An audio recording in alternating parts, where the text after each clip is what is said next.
Well, welcome back to Red Hot Talk once again. Sorry for the past couple of weeks because, I was busy at first and then Rod went on holiday. I know. Can you believe it? Some people have got such a nerve. Yes. How could you abandon us, Rod? But having said that, now Rod is back, but, as he's back, we got some good news. Well, I don't know what's good news, but definitely some news to discuss about Sony's latest release. And we just had a little bit of a heated moment there, Rod and I, and we talking about this camera. I don't know about you guys. So you can totally feel free to share your thoughts about Sony's latest camera announcement, because certainly we feeling a little bit I don't know what's the word should I say, not disappointed, frustrated, or I don't know what the words I should be saying. Is it exciting? No. It's exciting until you sit and think about it. Then it becomes a bit less exciting. Yes. And so, I mean, as usual, I know that people usually join us a little bit later. So I'm going to play the Sony's promo video so we can all watch it. It's about a couple of minutes long, I think. And it's purely talk about the specs and things. So we can have an overview of what the camera has internally. And then we can talk about it, because I don't know what Sony is doing. I really don't. It's really a big puzzle once you look into the camera, what it is compared to what's available now, or even compared to its predecessor, the RX1 Mark 1 and Mark 2 back in the days, and looking at back, the time when those two models were available, and compared to those rivals back then until now, and what's available now in 2025, whether it really makes sense or not. Because I personally think it isn't, and Rod has a few words to say as well. And I want to hear from you guys what you think about it, because obviously they announced it yesterday, and people have a little bit of time to digest now. You might have seen a lot of reaction videos already. I think a lot of them probably have shared the same feeling as us. It's going to be a bit mixed bag, but we're going to talk a little bit about that. So maybe shall we just play that video and we can just talk a little bit about that? Okay, and let me just swing onto this new screen here, and let's talk through it. I can get to see our faces while we react as well. Yeah, absolutely.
I know that place. No, I don't.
That's good for me.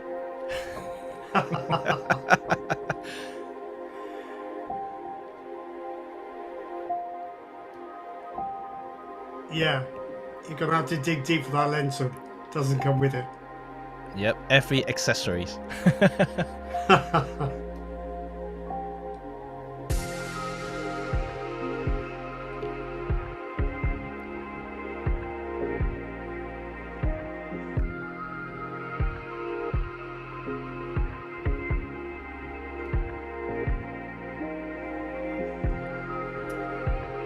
That's Porto, isn't it? The station of Porto? I don't know. Right. Wow. So, Wow. what do you think? Because this is Rod's first time seeing this. I've read up on the camera, but I haven't watched the videos. I Oh, don't let know me what just switch it off first. Yep. Okay. Right. Let's go back to us. I think these promo videos all do the same thing. They confuse great photography with a great camera. You get a good photographer to go and get some shots, Yes. and the implication is that the camera did it, but not really, not really. So that's one slightly annoying thing. But yeah, there's a lot to unpack there, isn't there? I think Rob Mills beat me to it straight away in the comments with his remark about the Leica Q3, and that was my feeling. It's $5,000 in the US. What is it in the UK, Jimmy? £4,200. 4,200.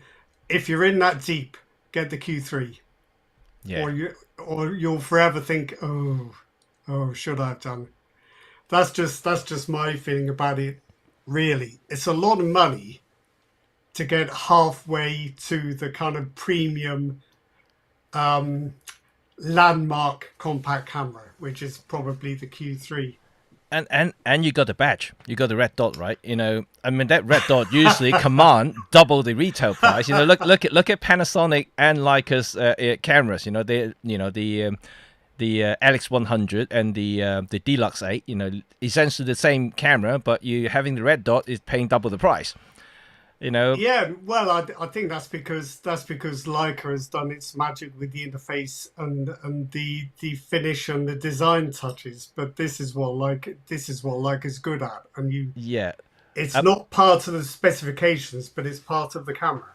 No, but then if you look at the Q3 and the RX1 Mark III, it's almost, you know, spec-wise, almost very much the same. You know, you got a 61 into resolution, 61 megapixel. Both of them had the same resolution.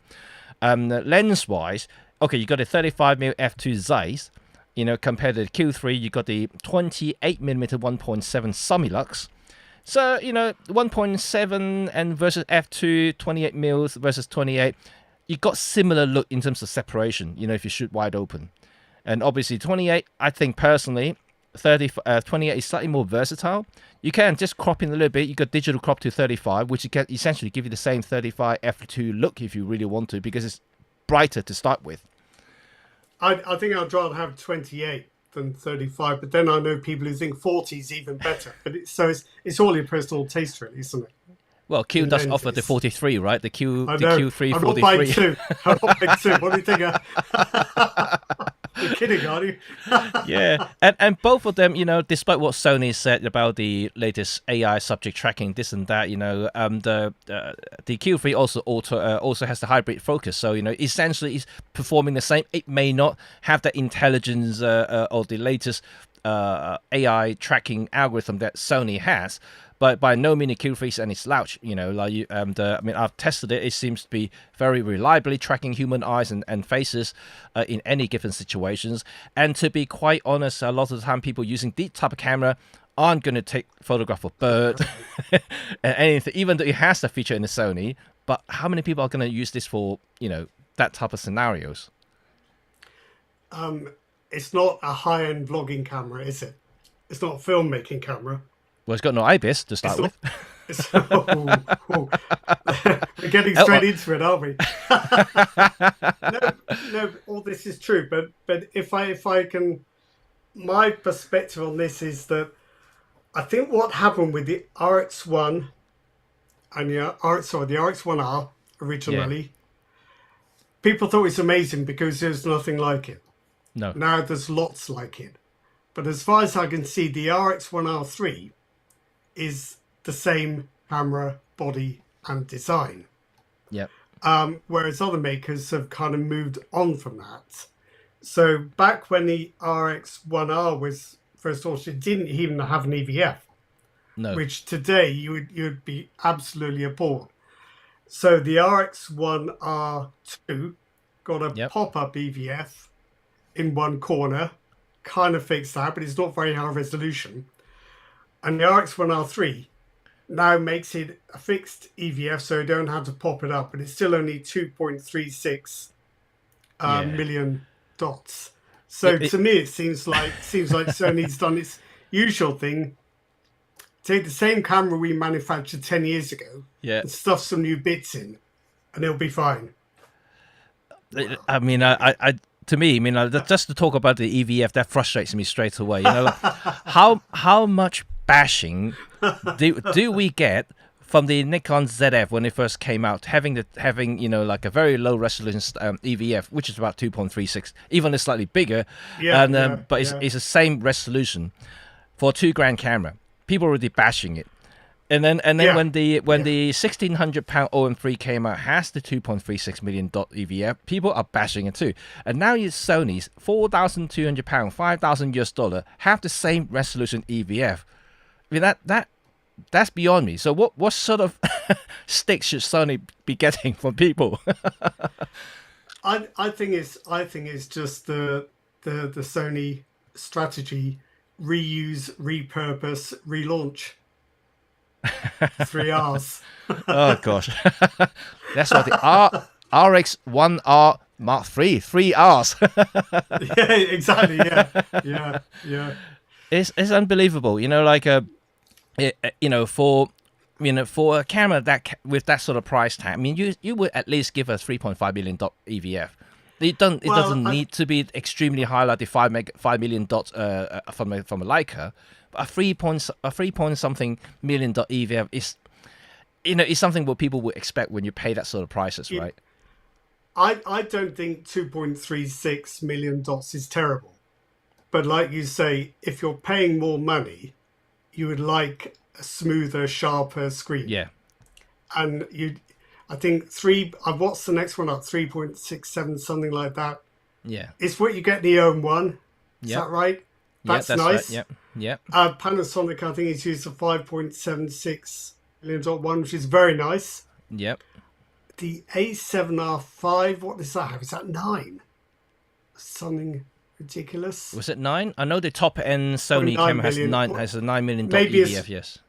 Maybe it's 5.76 again. But this is another point. The RX1R3 costs $5,000 US. I've just checked B&H. Yep. The A7R5 is $3,800, $1,200 cheaper. Right. And the A7CR, also with that sensor, is about $3,000. It's doesn't seem to make any sense. I know you don't get lenses included for those prices. Yeah. But I still think, that is quite a jump. It is. I mean, I just think, regardless of what people think about Sony reusing or reissuing or relaunching. If I mentioned what I think about that, right. Camera parts and just like Lego bricks, just built another one out. And I just think from a marketing point of view, it's compared to the Mark 1 and Mark 2, I can't remember exactly what the launch price was when the Mark 1 and Mark 2 came out. Mark 1 probably just, $1,500? I know the Mark 2 roughly about $2,000. I'm not sure. I know the Mark 2 was about $2,000. Was it? Yeah. 2, maybe just over 5. 2. And but this is double the price, more than double actually. And then I think it is pretty clearly the same as the original camera, and I'm a bit worried about the lens as well, because I think that Carl Zeiss lens might be wonderful on a 24 megapixel camera which the Yep. original RX1R was, but Yep. this is 61. So I'd like to try one to see, but Yeah. I'm not confident that that Zeiss lens is going to be quite as impressive on the larger sensor, given that Sony has largely dropped Zeiss manufactured lenses or Zeiss branded lenses from its mirrorless lineup. It Yeah. would have been nice to see some kind of G Master, wouldn't it? But no. Yeah. You know, but Um, I think Sony knew about that. Because when you're thinking about charging this sort of money, they need another established name for the lens. Just about like Leica. They mean Leica's already a Leica, so you got a Leica lens on it. yeah, yeah, yeah. And so they needed something. And judging from the reaction from the cult following of the original Mark One and Mark Two cameras, they love the Zeiss lens. They like the Zeiss look, so they want to maintain the Zeiss look rather than giving a G Master. But at least I would have thought they would be having some words saying re-engineer a Sony T star lens, but they didn't even say re-engineer. They just say No, it's the same lens, same. basically the same It lens. does seem to be. It does seem to be. Yeah, and it's fine talking about the Zeiss look. I don't know for sure that this Zeiss lens was made by Zeiss, just like Sony's Zeiss branded lenses for its mirrorless cameras when they were still available. Well, Were they I made think by Zeiss or were I they think made in partnership with Zeiss or I what? think making partnership. I think Zeiss Right. designed the lens and Sony makes it. I'm pretty sure is Yeah, that and so it'll be from a Sony factory. And if you look at you think so? the this bit here, and it did actually Yeah. say micro precision layout adjustment made for every single unit. To me, that means hand adjustment or hand check. Basically, it'd be like Leica. Every unit was checked by hand in terms of focusing. You know, I don't know whether that is justifying the cost. If they say something like this. Because that's part of Leica, like every unit is checked by hand, checked by the engineer, individually being signed It's. off, or each camera. I think they might have said handmade if it was handmade. All I read from that is they put all the optical elements carefully in the right place. Yeah, um, uh, Well, I don't know. I don't know. it's hard to say. It's hard to say, Yeah. and it really is weird, and also, and I'm just trying to look through that now, and there's any other thing that I'm missing here. Um, just trying to scroll through. Right, there's another thing that I can see just from that is, of course, it's playing with film simulations, a bit like Fuji. You got the instant look, this look, and that look. Um, I'm not sure about Sony should be doing this because It, people who buy this sort of camera, this sort of high resolution, would they be bothered about film simulations? They would probably like to massage the file and go back home and do something. They're not going to shoot JPEG with this, right? well, I have a feeling this kind of camera is bought by the wealthy as a prestige gift for people who may. No, I'm not. I'm just saying. I think this happens a lot, probably Yeah, with Leica as well. yeah. For people who don't necessarily know much about photography but appreciate the expense of the gift. So I maybe they've guess. got the right idea. I guess, and perhaps all this film simulation thing is a thing. Well, but the color changes between the simulators are not particularly strong. The Yeah, sepia effect, as it always is in camera, is dreadful. I mean, this is just my opinion. All in yeah. camera sepia just like it looks like somebody's painted brown ink over the picture. But it's no, I don't see any grain effect. I No. don't see any what does Fujifilm call it? The color chrome effect for intensifying blues Yeah, and yeah. reds. I don't see any art filter style effects with borders or No. vignettes, or did I see vignette? I'm not sure. So it's a very thin kind of film style choice, Y- I think. But I Yeah. I, I wouldn't take that particularly seriously myself because I don't think Sony has really tried very hard with that. I think Sony's creative looks are on a par perhaps with Canons and Nikons. You know, Yeah. they're okay to fiddle around with if you shoot JPEGs, but they're not Yeah. really in the same league as Fujifilms or the Olympus OM system ones. Yeah, well, Felipe just put out a comment here. The simulations has been there for a while. We know that, Yes. and nobody really uses them. So No, no. that's exactly kind of my point. You know, Yeah, I know yeah, there are yeah. some people who might use them, you know, but I think if for those who are using it, if even if they want to shoot JPEG, they probably just stand a standard profile or Vivid or something like that, and then. Yeah. They're not going to troll through different style, you know, through the menus and things like that, trying to find the one that looks right for that particular shot. People who potentially either be two types of people who are just using it like a point and shoot camera, you know, just like what you said earlier, people who may not necessarily know much about it, but they want a nice camera just to shoot around, and those people would just simply shoot JPEG, right? You know, and then and either black and white or normal standard color is fine for them. They don't need to have 20 different styles. And then you got the dedicated ones, you know, the enthusiast one who just basically go straight to raw and just, you know, manipulate the file afterward. So Yeah. I just don't think it's suitable for this type of camera, you know, and that's I don't know. And anyway, that's one thing. But now looking at this screen right here, you know, there's something we talked about too. You know, they in the promo video, it talked about macro, Oh, right? poor old Sony. They're in for it this afternoon, I tell you. Yeah, the macro mode. But the macro mode, Macro. look at how close it is, right? You know, the 0.2 meter, so 20 centimeter. And what was the magnification? 0.26 times, Wow. which is any modern mirrorless lens primal zoom. You would expect it to focus that close.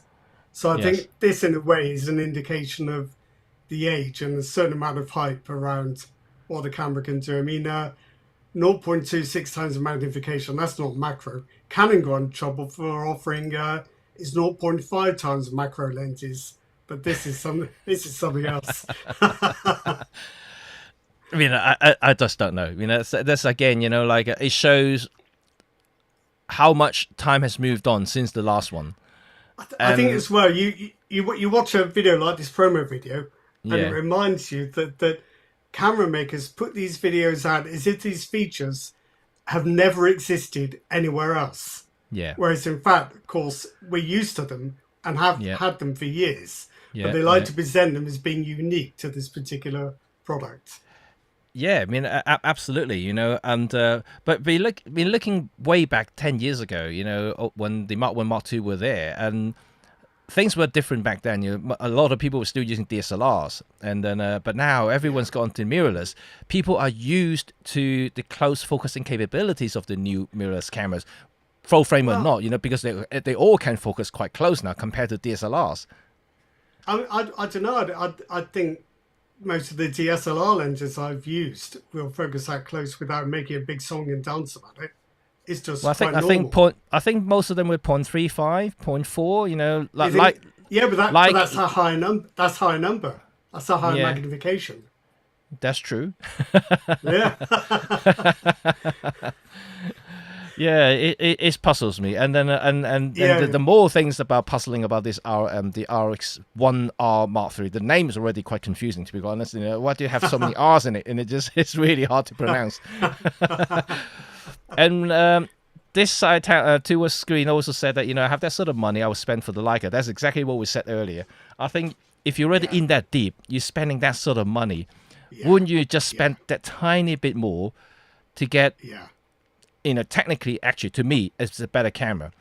Why would I say that compared to, this is the 2025 model. Q3 has been around for a few years already. Is a couple of things I noticed that from the promo videos. First, let's talk a little bit about, from a usability's point of view, the Q3 has a couple of things that the Sony hasn't, namely the IBIS. So the Q3 has IBIS, you know, and the Sony hasn't. So this, obviously, I did say that before, if you're a stills photographer, IBIS may not necessarily matter, especially for this type of camera, which is majority of people using it for street photography or travel photography. I mean, 35mm is not something that you need to have an IBIS to stabilize a shot, because it's wide enough to be a little bit more forgiving when it comes to camera shakes. So that's okay. But if you're looking at like for like, I mean, like I said, you know, when you're spending this sort of money, it's a lot of box ticking. It's no longer just looking at specs. because you're paying a lot of money. You got to throw in, like literally kitchen sink into the camera to have everything. And Leica has more to offer, right? Okay, it's a bit more expensive, but they do have more. And the red dot. And the red dot, which is already worth $1,000, right? Just that red dot on the stick, just that sticker. That sticker is already worth $1,000. Yeah, I like the way that Sony said the packaging was recyclable. Recyclable. I cannot think if I've just paid $5,000 for a camera, I'm gonna put that packaging in a safe at my bank. Yeah. I'm not throwing that away. I'm just trying to get to the packaging right here. Just trying to go through that. Oh, there you go. There you go. Look at that. I'm not throwing that away. The amount of money that camera cost me, I'm keeping that. That kind of foam envelope stuff. I'm gonna fold that. I don't want any creases in that. Everything. Then I'm gonna put everything in a box. Put the lid back on. It's gonna be down the bank. Can you look after this for me? You know what it looks like to me? It looks like one of those first aid kit, that you send it to refugee camps. Yeah. I'm not. I mean, again, for that sort of money, Leica usually is the luxury company. They throw in luxury packaging. Again, you're paying a little bit more, but you do actually come with a nice package as well. Okay, we are talking about environmental friendly, but Leica's packaging also paper, but at least it looks better. It looks way better than this. Yeah, but I think a camera this price, you'd keep it. Because at some point you're going to want to sell it, and you'll get more if you've got the original box, particularly for a camera aimed at this kind of user, I think. But on the plus side, did you know it had a battery upgrade? Yes, which is no longer a tiny little battery. Oh, but it is. Well, it's the Sony NP FW50 as used in the first couple of generations of Sony A7. Now, I don't know if anyone else has used these cameras and used this battery. Yeah. And I wouldn't want this battery in anything if I could afford it. I've got 4 of them, and it's just about enough for my A7 II. It say 300 shots, up to 300 shots. I mean, in reality, if you crank up the brightness of the screen and things like that, you probably get way less than that. And I reckon my Sony A7 II loses 1% every couple of shots. It's frightening to watch. You put a new battery in, you take it out, rattle up a couple of test frames, and it's down to 97%. It's scary. So that's why I've got four batteries. It's ridiculous, really. But yeah. No, go on. No, I was only going to say that is my point. They obviously found some room to fit in a slightly larger battery, but it's a slightly larger battery that's still not great. No. So it's just more of this recycling and reusing. It's a bit depressing, really. Yeah, and once again, like now I have this screen on. Look how tiny that EVF is. I just couldn't believe the size of the EVF. It's miniature size. Is it about the same size as the A7C, or is it smaller still? I think it's smaller. It looks quite tiny. I mean, let me see if I could get a shot where it says the size of it. It didn't really say the size. All you say is just there you go. It just say 3 dot type. I don't know if it's a 3-inch. It's definitely not 3-inch. 3-inch, yeah. No, that's the LCD panel. Okay, that should be. I'm just looking for. Must be the only camera. It must be the only camera where the LCD has the same resolution as the EVF. But it doesn't say the size of it, but it looks really small. It's just tiny. I reckon it's probably straight from the A7C. Yeah. But I don't know. I don't know about you. You know, like I would much prefer a larger EVF for this type of camera. I don't mind a slightly larger body. I know they're trying to keep the form factor as the original, but the original has the Mark II has the pop-up factor, which kind of alleviate that size problem because you can press it right down. Yeah. And the Mark I didn't even have one, so it doesn't really matter. I wonder what was there in the Mark I then. I think it's a pop-up flash. So they dropped the flash. They dropped the flash. Even this one hasn't got a flash. You can buy the external flash for £450, I think, or something like that. Oh, it's fine. Yeah. Yeah, you'll be numb by then. You won't care. Yeah, and by the way, yeah, people who saw the lovely looking lens suit at the front of the camera is extra. Yeah, It's yeah. optional extra. It's not Who saw? included in the box. It It is looked like the hundred and box fifty had room pound. for one. Yeah, £150, $199. Gosh, That's they are amazing. really charging like her monies at the moment. Yeah, but and I and don't think and that. you see, Leica give you the hood. I know. Well, there you go. That's taking a big chunk out of the price difference already. Yeah. Do you Oh my god. do you get a strap with the Leica?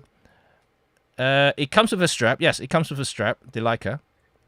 Do you get a strap with this? I'm not sure. They didn't No, really I'm not say. sure either. No, Yeah.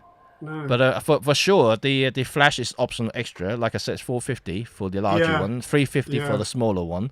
And by the time you add all the different accessories, the half leather case and the strap, and you are really literally in the Leica territory. The half case isn't about $400 or something. I did see Something the price. ridiculous. I'm pretty sure people won't buy the original. Probably, well, actually, they might. You know, they might go You for the will. wait for the You will. the third party option. Nobody's going to buy any third-party product for this camera. You wouldn't buy it for Leica, would you? So I don't think. Chuck just say that like it has diamond dust on it. That's why it's so expensive. Yeah, I think that's the only Quite possibly. explanation. The only reasonable explanation. The case is And it's the metal thumb LCS rest is not RXL. included. No, it is not included. No, you're right. It's No, the also case optional. case is $250. $250. That's not too Yeah, bad for a leather case, if it is a leather case. is it a half case or a full case? I don't half know. case, half case. It has Half it case, has a right? picture here too. Oh, there you go. That's a picture of it. Well, it's just as well it's a half case. Otherwise, it'd be $500. But I don't know. I'm still not too sure about I think all of this. I honestly think It though, feels like literally just a new sensor in a Mark II body. To me, yeah. because the what's inside it, I mean, or feature wise, not about the numbers and specs. The feature on offer is pretty much the same as the Mark II, which is many years ago. I think they might have been better off relaunching the Mark II at a more reasonable price. But I think Sony would be aware that Leica is out there with 61 megapixels, and they've got to be there too. You could almost. How much is an SL3? I know it's a completely different kind of camera.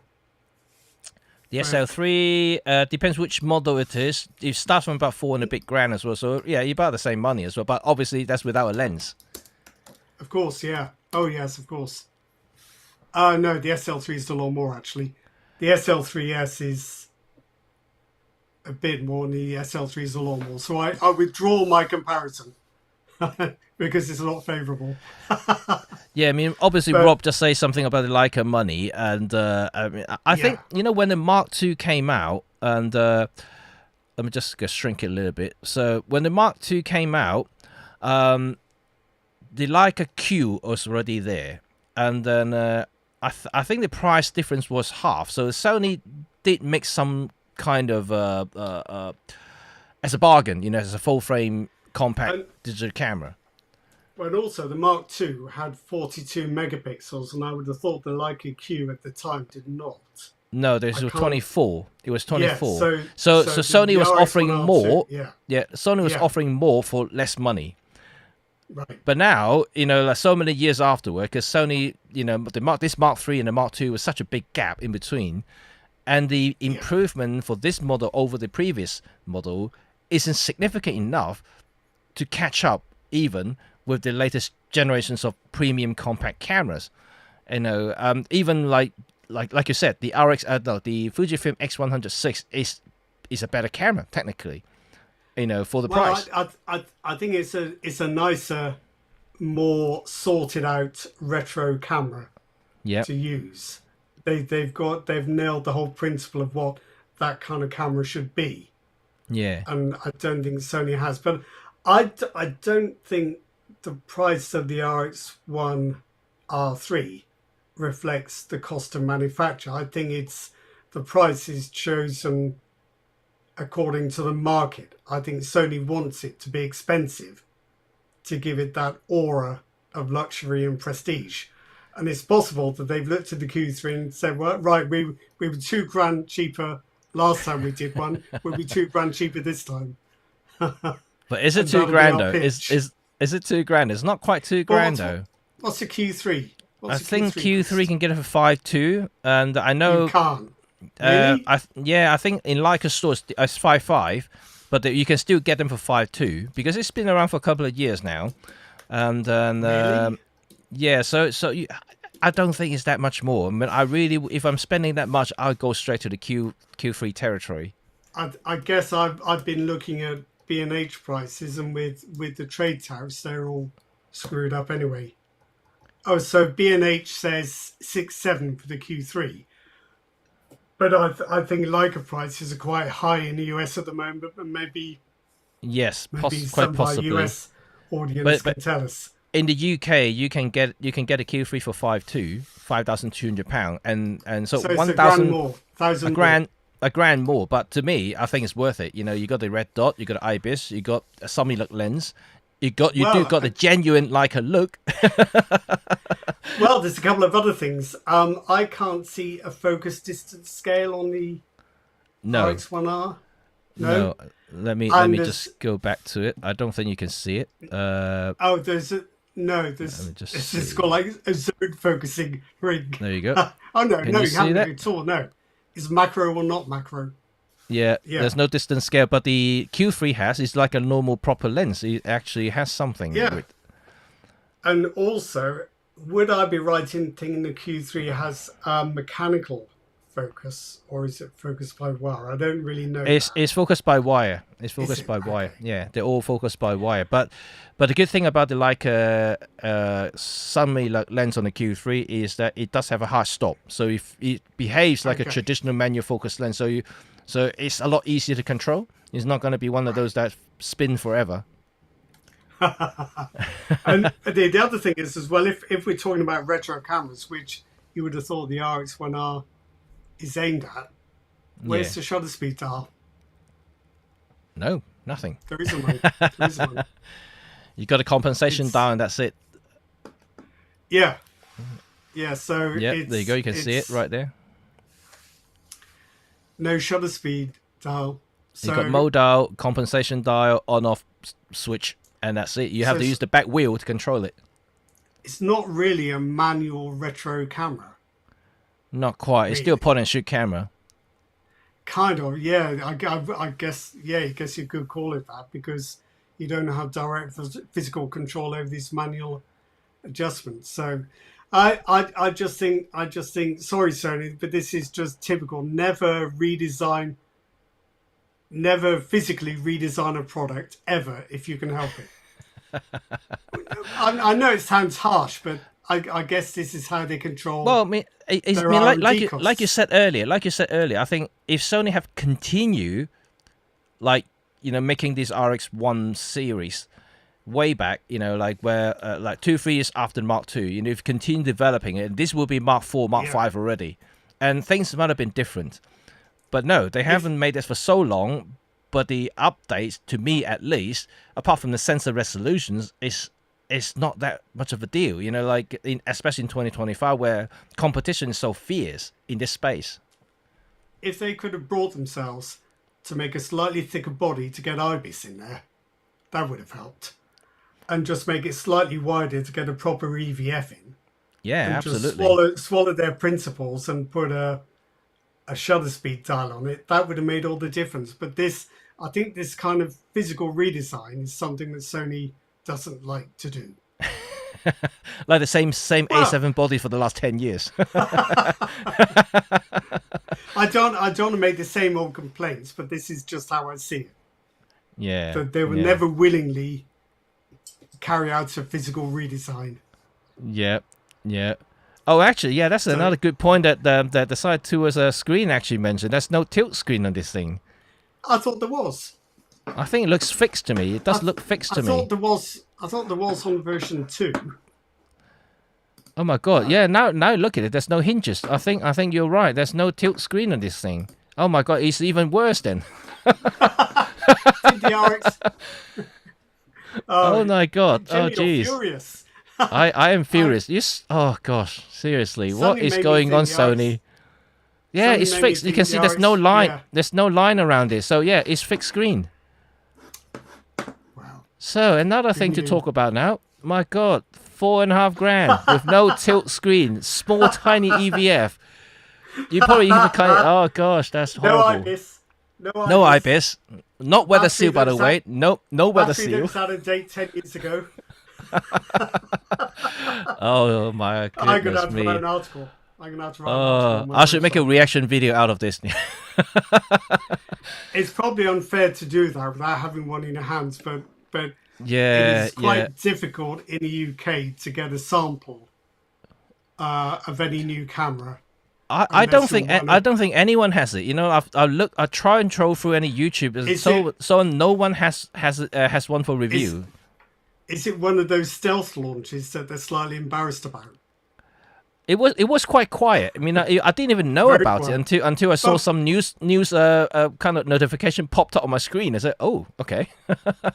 well, I think it first broke on sites like B&H. And I'm a B&H affiliate, and they normally give us a bit of notice, but I don't think even they knew. I think they No. knew something was coming. I think they might have had 24 hours, but that is the bare minimum that these people usually get. So Yeah. I think they snuck it out because they're a bit worried. But then why bother? You know, like, Well, but like you got to. I would have I It's would have waited for another 2 years if you give me a proper update. You know. they've got to get 3 cameras, Jimmy, out of 1 sensor. That's always been the plan. No, no, no. You know what? I don't mind to give me back a 24 megapixel sensor, but spec it all up. Like have a bigger EVF, weather seal, IBIS, whatnot, and everything.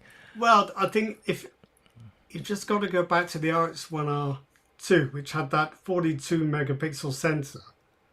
I know it's been superseded. That was a good sensor, a good dynamic range as well. Yeah. And I think 61 megapixels, yeah, even better. But the 42 megapixel sensor was a good one. But Yeah. Right, and Vince had a comment here about price. He said 5 grand in the US is equivalent to £3,800, give or take, depending on exchange rate. Well, actually, the actual price that you will pay in the US is more than that. The $5,000 is pre-taxed. Remember in the US you have to pay tax depending on which states or that you're buying from.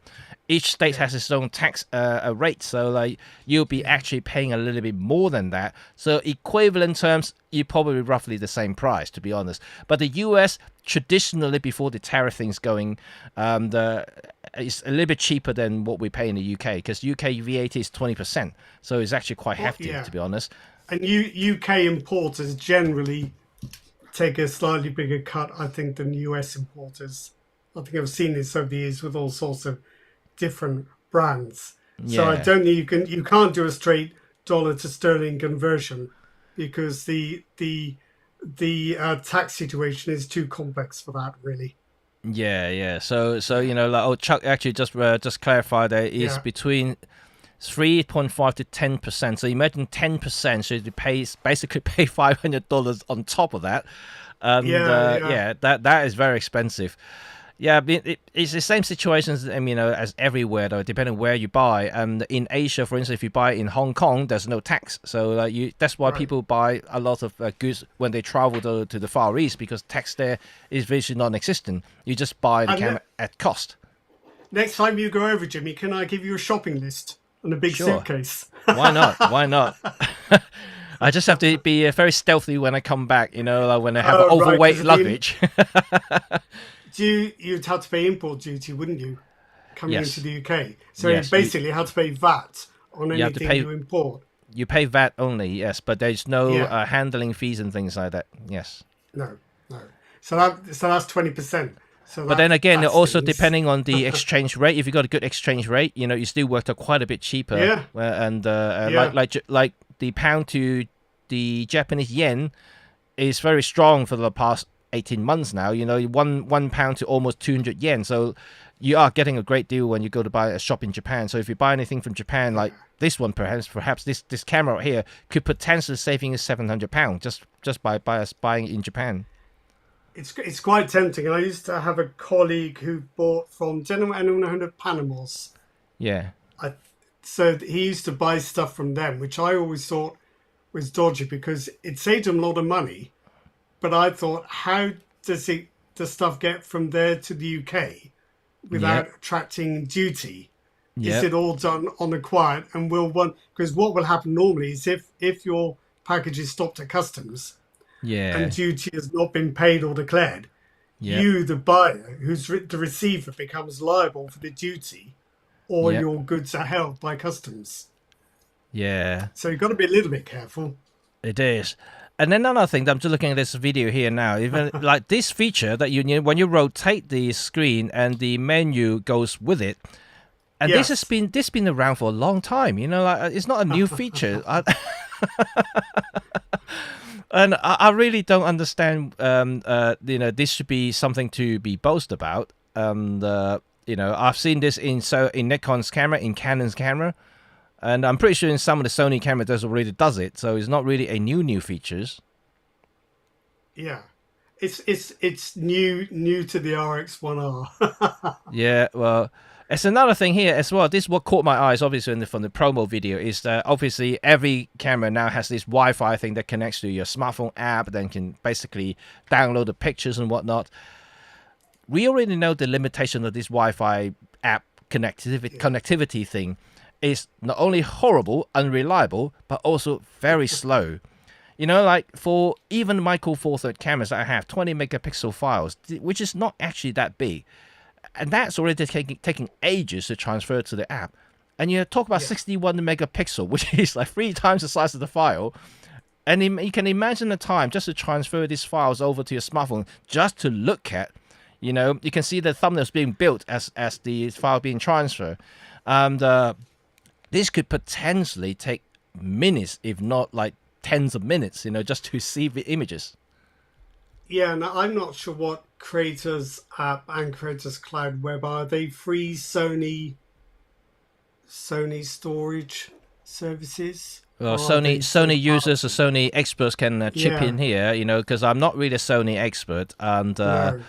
but I've used many apps before, and none of them are fast. I think the other thing is that as well that you have to consider is that while your phone is connected to your camera's Wi-Fi network, it's not connected to its regular network. So any data stuff you want to do with your phone while you're doing a transfer, that's going to be cellular, which could be expensive and slow. Because your phone can't be on 2 networks at once. Yes, absolutely. Just saw one comment. It's quite funny. I would rather buy the Lego camera. Well, if a Lego camera, it sounds like that could be modular. You just stick on the bits you need. Don't need EVF. I'll leave it off today. Yeah. Oh, another batch now. I think you guys are getting on board now. Come on, keep coming. Then only one slot, only one slot SD card. But it's because the original camera had one, and they won't change it. And well, Leica Q also has one too. You know, like I think for compact camera, I can forgive that. I can forgive it having just one slot. It's not technically a pro camera, and I mean, you look at the Leica ecosystem with all the lineup. You know, apart from the SL camera, which has 2 slots, the M has 1 slot, the Q has 1 slot. Yeah. Even the old medium format cameras has 1 slot. You know, but so like it's not something that Leica does anyway. Apart from the SL, because they try to appeal to the pro sector, which they do need backups and things like that. So they put in 2 slots there for people. But I wouldn't, you know, kind of say too much about having 1 slot or not, because all the compact cameras has 1 slot. To be honest, if you look around the overall premium compact sector, like the Fujifilm cameras, the X106, the GFX 100 RF, even the Ricoh GR, if you consider that as a premium compact, all of them has 1 slot. None of them has 2 slots. Yeah, I guess if you if you're complaining about the money, that would be a thing. But I don't think the body design would accommodate it, to be No, honest. Um, no. so Philippe has got a good point here. Any internal memory? I don't know, but I seem to remember that the Leica M's have quite a lot, don't they? Something like 2 terabytes or something, or two, The Leica M, I think the latest generation, the or M11, is it the SL3? has some internal memory. I think the Q has some internal memory. The Yeah, Q3 that's and what the I was trying to Q43. remember. I can't remember exactly how big it is, but certainly has No, some internal memory. Though it is quite big, though. I think yeah, it's quite big memory. But yeah, I yeah. have no idea. I haven't really checked on it. And what they haven't really mentioned in the promo video, I presume that they've not got none. Sometimes the early press and promo material is has to be put together before the full information is available. That That is that can true. happen. That is true. That is true. But one thing I do like about the Sony, okay, we've got one thing that I like, is this new features that you can zoom into the text. For old age Oh eyes like yeah. mine, I think it's brilliant. You know, like you can actually like really zoom in like this. Oh my god, that really helps. The only thing worrying me about I'm in the same position as you, Jim. In my range is slightly different. That in order to activate the enlarged menus, I Yeah, would first have to find the appropriate menu at its yeah, normal size. Now that might be a challenge, but I've yeah. got my glasses for that. I can Oh do that gosh, with my glasses. but it's But no, really really cool. there we go. I like this. Oh yeah, yeah, that's fine. That's fine. Yeah. But judging by the images, I mean, like you said already, some of these images are really nice. I mean, I do like the images, but like you said, any competent On photographer would yeah, use any cameras would take these kind of shots. It's not they could have been shot necessarily on. Yeah, yeah. be that camera. But what I would say is that maybe you can analyze the Zeiss look from these shallow depth of field photographs. I mean, obviously these will be shot wide open. So I guess if you are into the rendering of the images, perhaps this may convince you to get the get the Sony Sorry. instead of the Leica. The Leica the Leica Summilux, the 28 1.7, definitely has a very unique look to it. I have handled the Mark 1 and the Mark 2 and the Mark 3. I'm tempted to get one myself, and I do think that it looks really good when you shoot it at 28 wide open. It really gives you that kind of unique rendering that I think is very pleasant to look at. A little bit old, kind of vintage style, yet very sharp in the center. So like you really get that 3D pop in a way that you can get out of it. So I do like it. And being like a Summilux means that it's extremely high quality. Of course, if you shoot RAW, you have to be mindful that yes, Leica now also use lens profile to correct a lot of things. So you actually have distortion if you shoot RAWs. You have to correct it in post, and Sacrilege. also some vignetting that you might see. But the general sharpness coming up from this from the Summilux lens is phenomenal. I'm not entirely sure how the Zeiss would compare to that, because this Zeiss lens is old, and and when I say old, it is very very old. Now it's been put on in full display with a 61 megapixel sensor, so I don't know how well it can resolve in terms of resolution wise with the very old lens. Whether you get the full advantage of the sharpness, I'm not entirely sure. It works very well with 24. I think it just about to handle the 47 before that. I think more megapixels will always give you more detail, but you get diminishing returns with older lens designs. I think I remember being quite surprised at what my old Pentax SLR Yeah, lenses could do on the Sony 42 megapixel sensor if yeah, you yeah. focus them correctly. So I don't know. I think probably though this size lens was designed at the time when nobody knew you could have a 61 megapixel sensor. Yeah, yeah. But I imagine it's fine, but I'm not sure it would stack up too well against a modern, latest generation mirrorless lens designed for cameras with this No, resolution. I'm not sure. I'm not sure about the rendering either. I mean, the Leica Q's Summilux 28 mm. That's not going to be the same lens as the M series 28 mm. I mean, they're both No, Summluxes, no. but the Leica Q lens is very much a digital version, isn't it? It's completely redesigned. Even it's still it calls a Summilux, because you can't get the 1.7 on the M. You can either get the Yeah, f2 or the f1.4. right. So you don't have 1.7. The 1.7 is specifically designed for the Q. Yeah. And yeah, it's a very different formula, so it does actually have a slightly different look to the M lens. Not necessarily the same, but it's still very cool to me.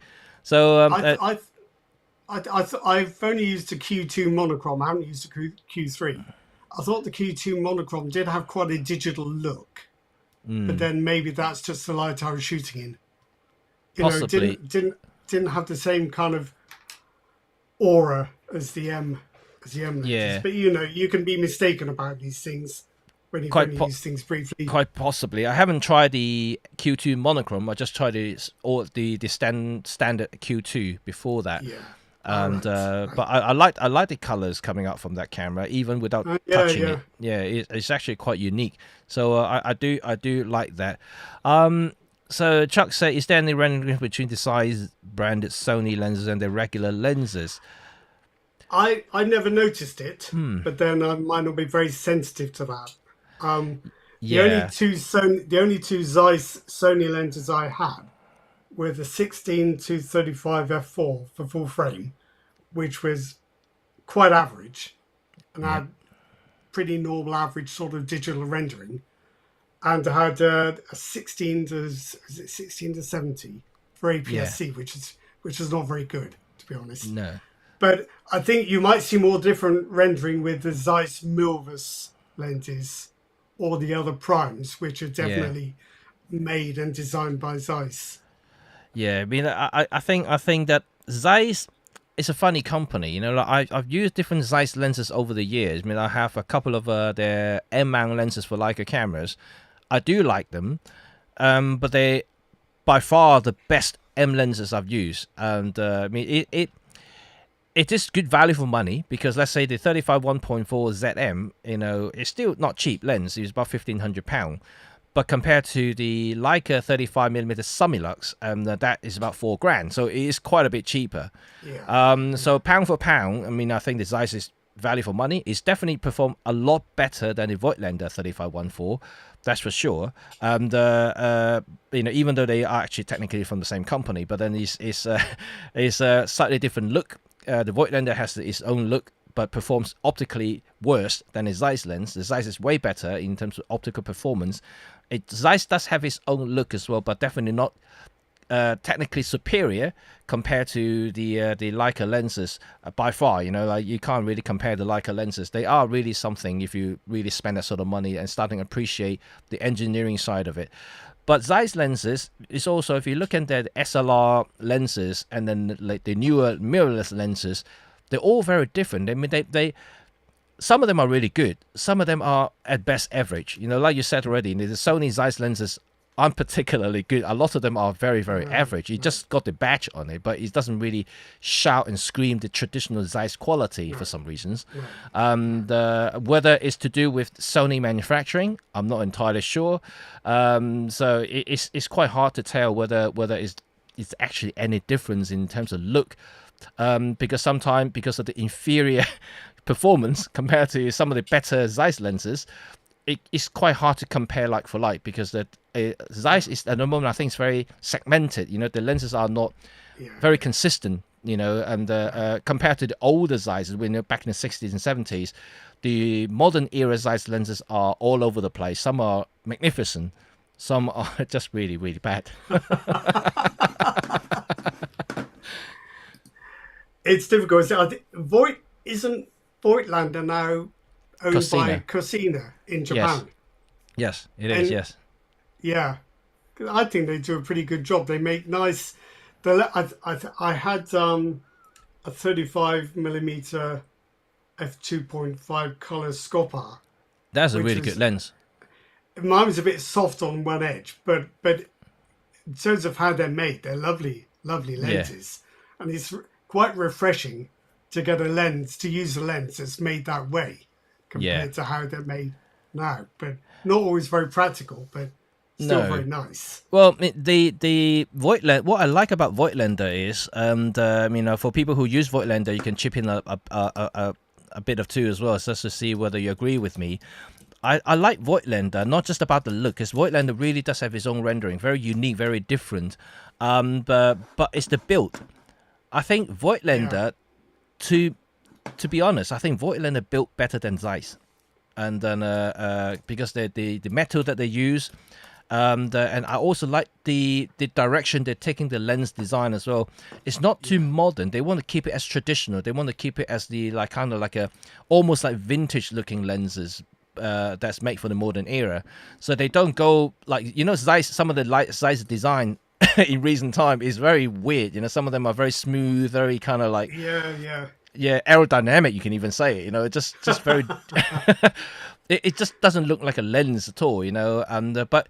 I don't mind in terms of like industrial design, but it doesn't match any camera in modern days. And all of them, it's just weird when you attach to any camera. It just doesn't fit. It doesn't look right for some reason. Yeah. But if you have a traditional looking design, it almost like universal language. You can attach to any camera. It still works. I think what I quite like about the Voigtlander range is that you don't feel they're designing to a price point. No. And it's like, this is what it costs. Yes. And if it doesn't cost very much, they don't sell it for very much. But if it costs a lot to make, I mean, I know it sounds obvious, but with other manufacturers, I get the feeling there's always chasing after like budgets and budget ranges and price ranges, trying to compete with rivals. But Voigtlander just seems to say, well, this is what it costs us. This is what you'll have to pay. My coloscope was, I think, fairly cheap. I think about £400, something like that. A bit less. But you get others which are unexpectedly expensive that don't seem very different. Absolutely, man. I think that Voigtlander lenses are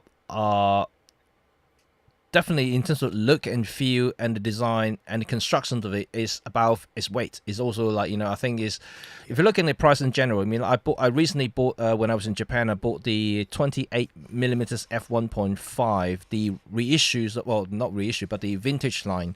So it's the version 2, type 2, I think that's what they call it. It's brass construction, so the entire lens is made with brass. So like kind of have a throwback at the old days.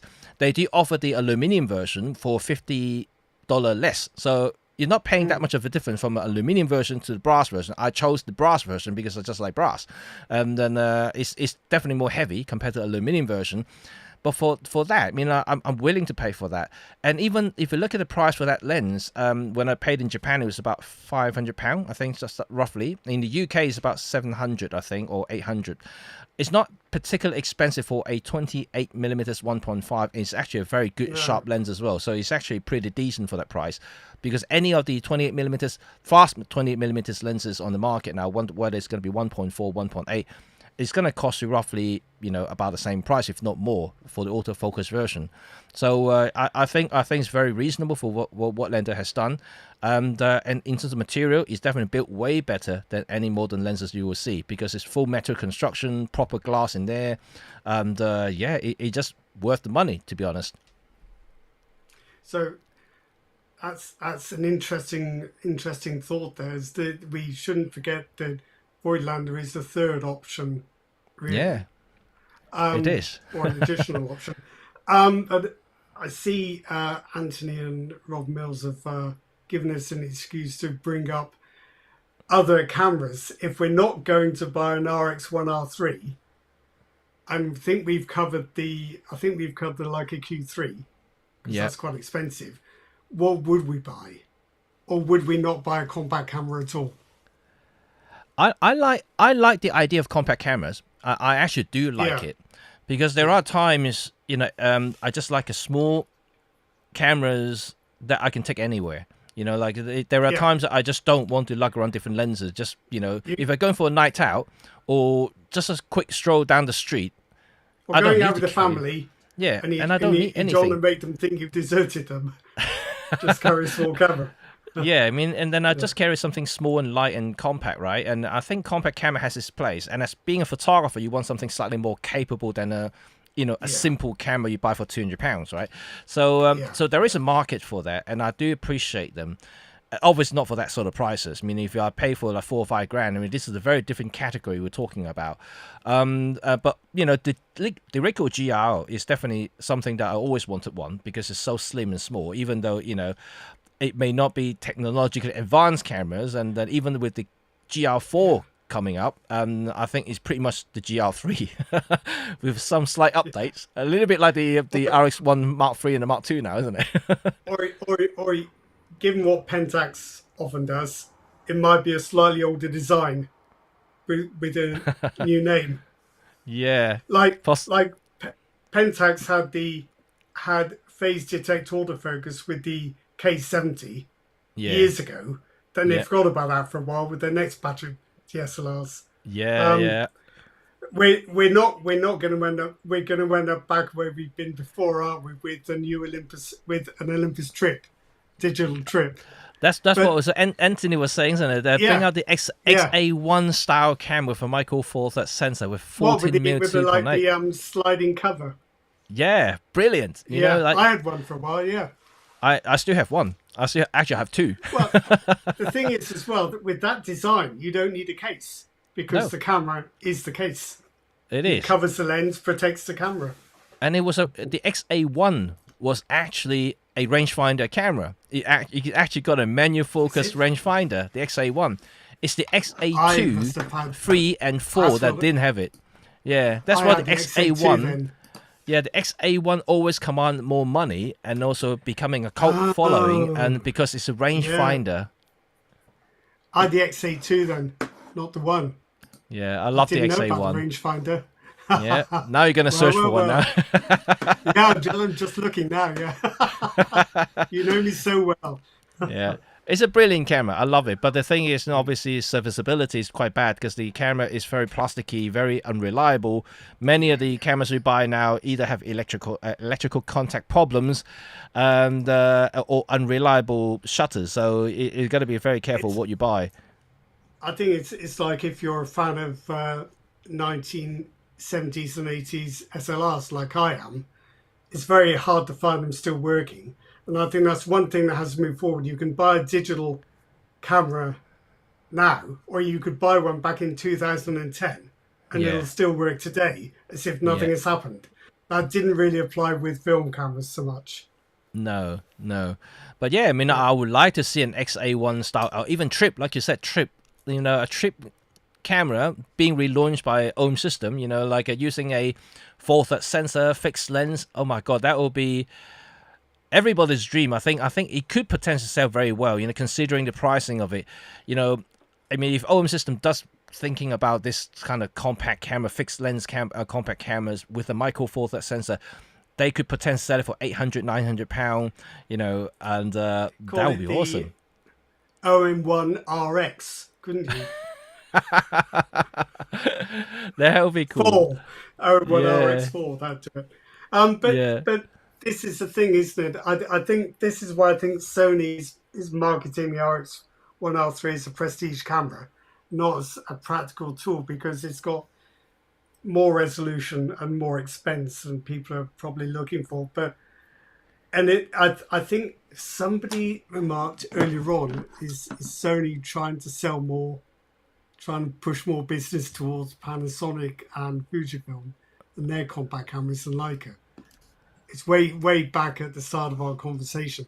But in a way, I think the RX1R III will make people think, ooh, maybe I will get a compact camera, and it won't be this one. I don't know. No, I don't know. I mean, I'm just looking at Rob's comment here. Yeah. Fujifilm is making great compact and love the Ricoh GL range. Love to see OM design, the weather seal, TG.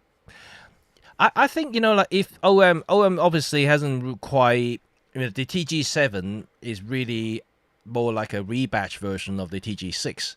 I don't think I'd want to go for that smaller sensor either, as an all-day carry. So, I mean, I think at some point the OM will definitely thinking about to update the TG properly, and I do hope to see something different coming out from the TG line, and That's a possibility, but obviously I'm not entirely sure and how how that is going to happen or when is going to happen, because the OM is still trying to make sure that the business is going to go forward and with profit. So I'm not sure how well the TG are still selling. Apparently they're still selling pretty well, and because it's niche now, almost there's no one producing a Well, rugged, drop-proof, freeze-proof, waterproof compact cameras apart from Ricoh. And well, the small point and shoots haven't advanced technically at all, really. So they've got no, no competition, but it's still a useful niche.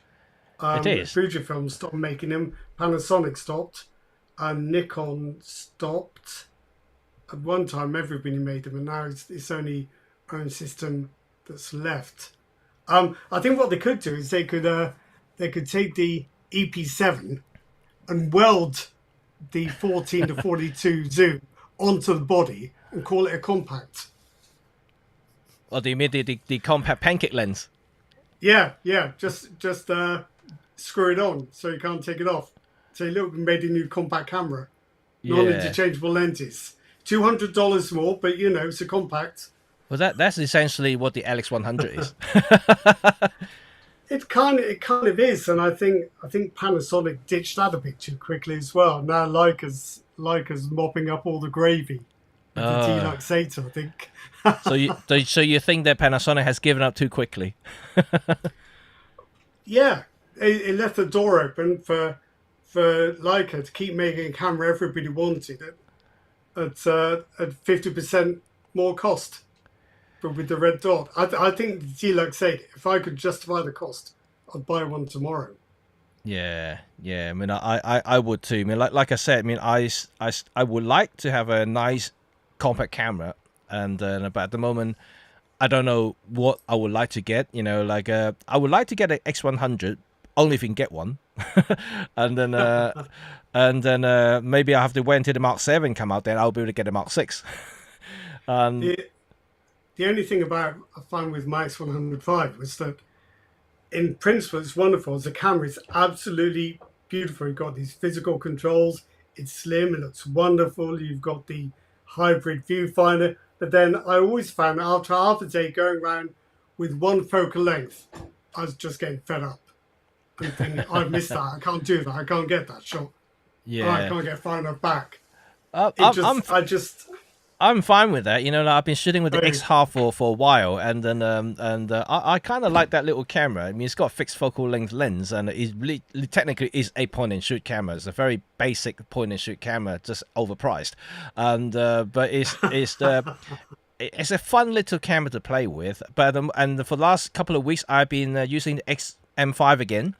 And because I'm testing the Sigma's new 17 to 50 1.8 zoom lens. Yeah. So I'm testing that on the XM5 at the moment. It's a big lens on a small camera. It's actually not that big. It's actually a lot smaller than the original 1.8. It's actually quite a bit smaller and lighter. So it is big, obviously, for a small, tiny, compact body, but it's still manageable because I have the grip on. But what surprised me about that lens, I know we're sidetracking a little bit now, is how fast it focuses. It focuses faster than all the X lenses I have at the moment. So it's faster than the native lenses. That's quite surprising. So I think Sigma's done a great job on that one. But anyway, let's go back to this whole compact thing.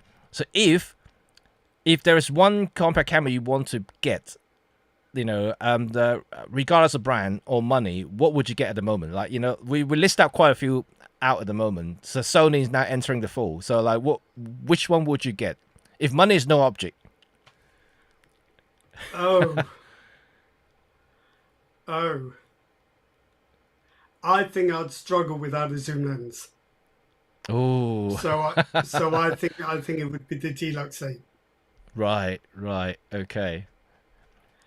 But if I could convince myself to have a fixed focal length lens, I think it'd be the Q3 28mm. Yeah. But it's borderline compact. Let's be fair. It is. That's true. Substantial lens. That is true. There are mirrorless.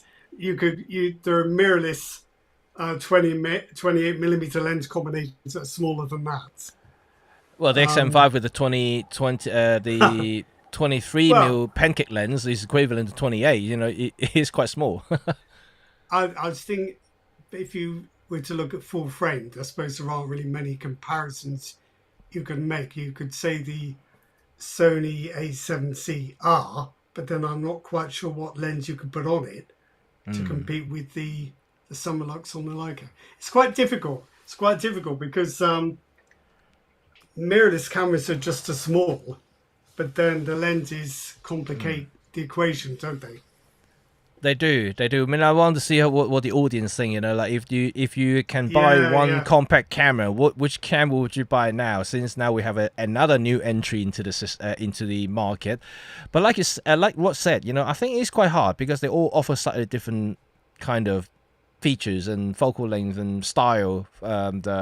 So it's not easy to choose. I mean, for me, I think that if you want something pocketable, you know, I'll probably go for the GR. I mean, that's still one of the most pocketable cameras you can get for a fixed lens compact camera. And if I want to go premium, I think I'll just go straight to Q3 and I'll just skip the rest. And then, you know, first, you know, you got a red dot. It looks cool. And then second, you do have a high resolution 61 megapixel cameras and all the features you ever wish for, and a high resolution EVF and IBIS and whatnot. Sony, no, definitely not. You know, compared to what we just talked about. X105, it does look cool, but I already have a Leica, so I don't need another rangefinder style camera. I have a proper thing, so I don't need to buy something that looks similar. You know, man, I'm speaking from a camera guy who owns a lot of cameras. You know, like you know, for people who buy a lot of cameras and collect them, you probably have a rangefinder lying around as well. You know, so if you have a rangefinder, what's the point of getting X100 to start with?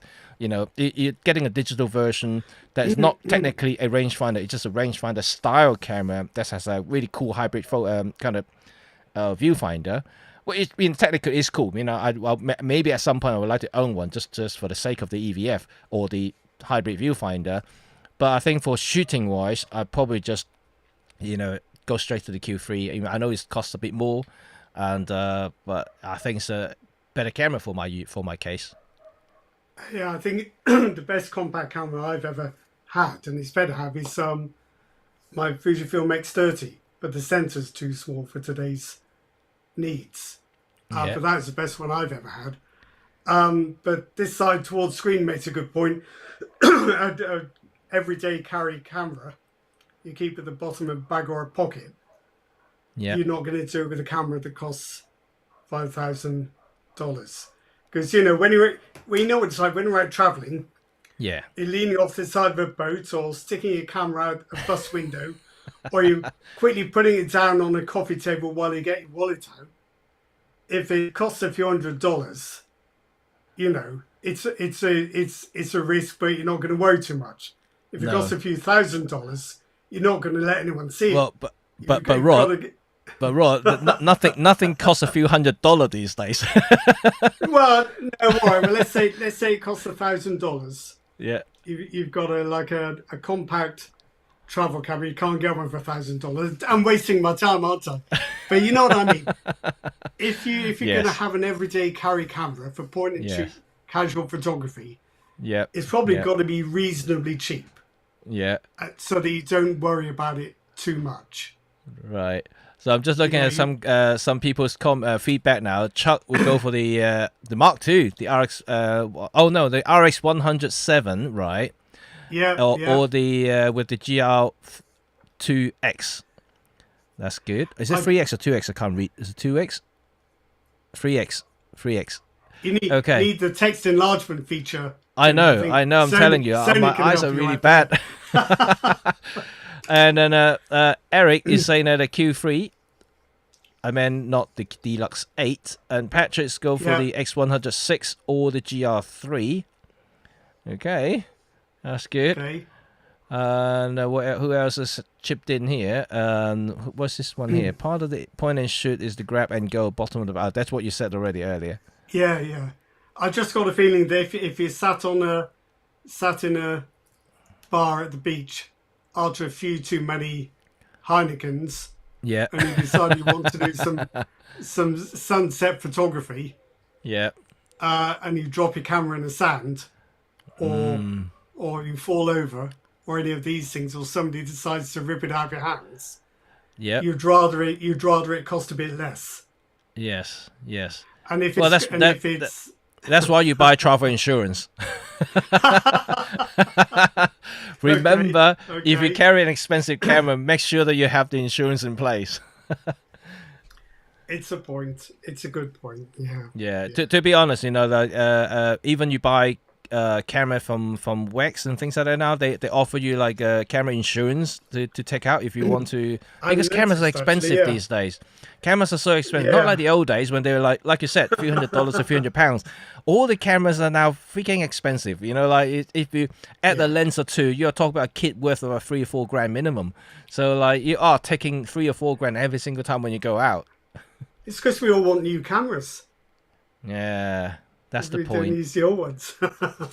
Well, Cal's option is Yeah, GX9 plus the 12 to 32. That's a yeah. nice that's a Why nice not? setup. Yeah, that's a nice setup. I like that. That's a very lightweight setup. That's really cool.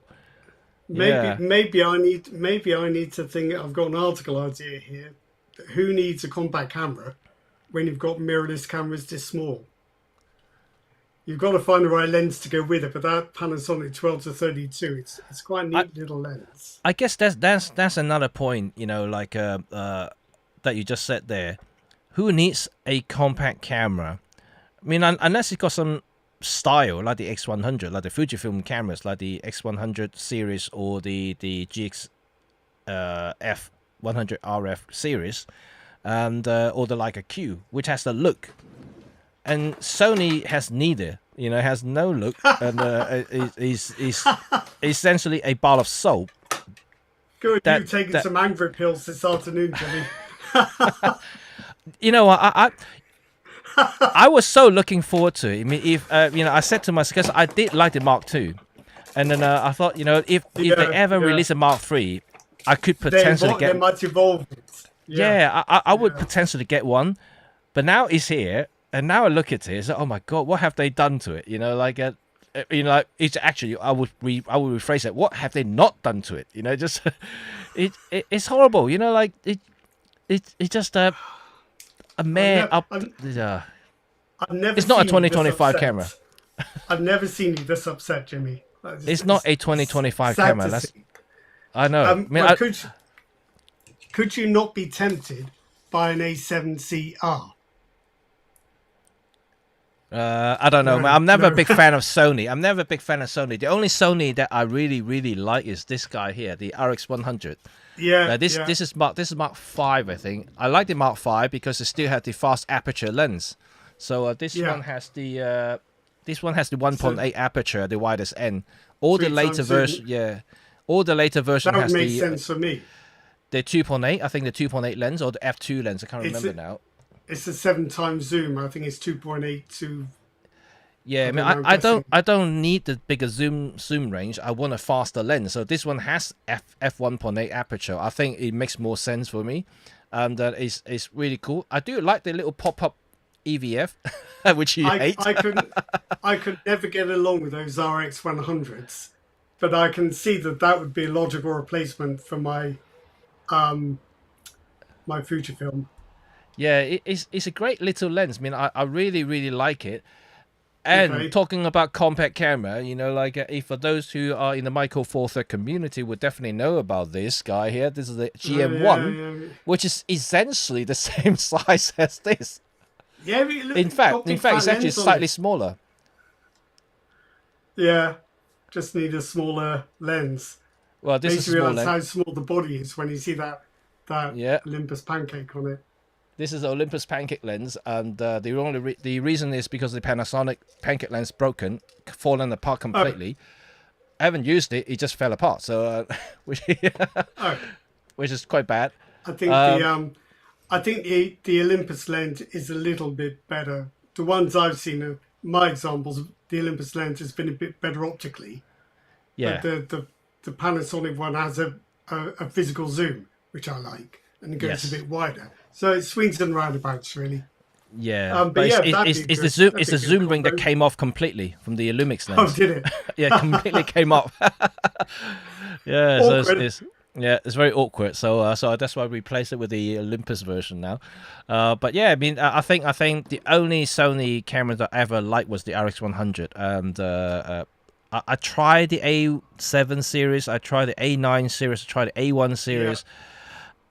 I just couldn't. I don't know. It's a personal thing, you know. People may disagree, but then you know, it just doesn't quite fit me. You know, like I've tried it, hold it in my hand. It's just something about it I didn't quite like, whether it's going to be ergonomic or not, and Well, just it's something. Sony's always been very proud of how small they made the bodies, but Yeah. I don't know, they probably anticipated how big the lenses would need to be. Um, I've seen it by the nowadays. way, Yeah. you did ask me if I did buy anything at the Wilson West Photography Show June, and I Oh no, you did. did buy something. I did buy this Tamron 28 to 200, 2.8 to 5.6, Oh based right, on okay. a lot of reviews that said it's quite sharp even at 200 millimeters. And it Yeah, actually is. It actually is. And unlike, I think it's about, I think with discount it's about 520 that's a very good pounds, price. which, That's a very good well, price. compared to Sony lenses. Yeah, But yeah, no, yeah. I've been very pleased. I've been very pleased, but it has reminded me that Sony's Ibis isn't great. No, It's no. it's it's it's often useful, but you wouldn't Yeah. want to rely on it. I quite like Tamron lenses. I actually tested two recently, and I just made the video. Look out for this Friday's release, because I will be asking you guys for recommendation after testing those two lenses. I haven't made up my mind yet. I would like to get one of them, and I Wait, do sorry, find that Jimmy, which of those two? Which two the lenses? the 28 to 75 2.8, Yeah, the yeah, Gen yeah. 2, the latest one, and also the 35 to 150 f2 to 2.8. So that's a big beast.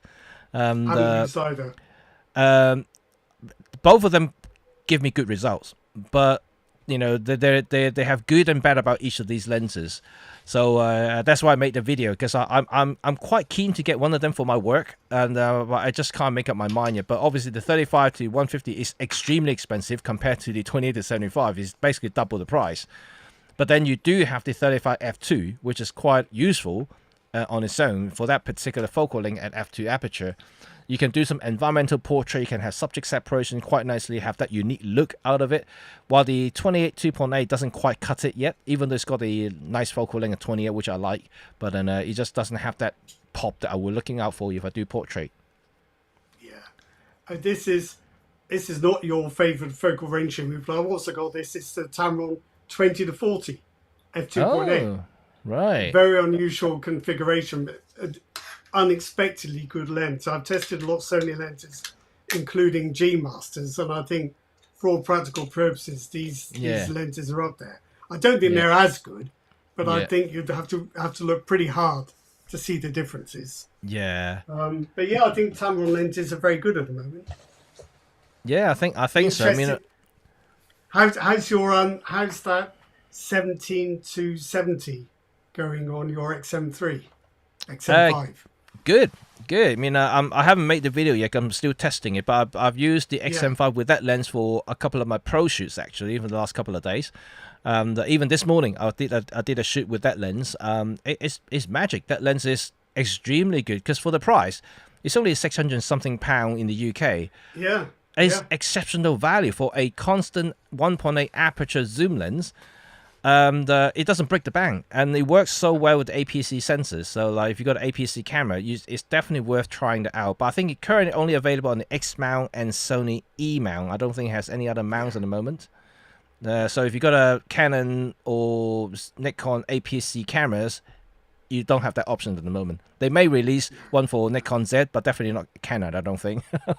No, no. I mean, Jack L here has got a point about the linear AF motors and Sony lenses are quite magic. Yes, they are good. They are good. That's part of what you pay for in the lens, the AF actuators. That is true. Yes.